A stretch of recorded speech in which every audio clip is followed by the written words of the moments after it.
आणि असं जर तुमचं अॅटिट्यूड असेल की सरकारचा पगार घेऊन पण रुग्णांना काही सुविधाच नाही, तर मग नेमकं कुठे चाललोय आपण? म्हणजे माणसं म्हणून आपण कुठे चाललोय? माणुसकीच राहिली नाहीये. त्या लोकांना कुत्र्यासारखं वागवताय तुम्ही. मी खरं सांगते, जनावरांसारखं.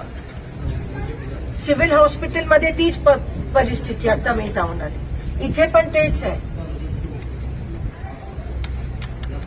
तुम्ही तुमचं एकट्याचं नाहीये, पण तुम्ही आता इथे इन्चार्ज, तुम्ही ह्यांच्यावर कंट्रोल तर करा. तुम्हीच ह्यांना घाबरताय. आता 2च दिवस मॅडम. मग अजून तुम्ही 2 कॉन्ट्रॅक्ट बेसिसवर नेमले, ते अजून आले नाही आहेत.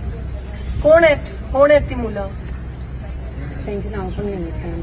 अरे मग कोणी नेमलं हे? CS सरांनाच माहिती ते आउटसोर्सिंग सर.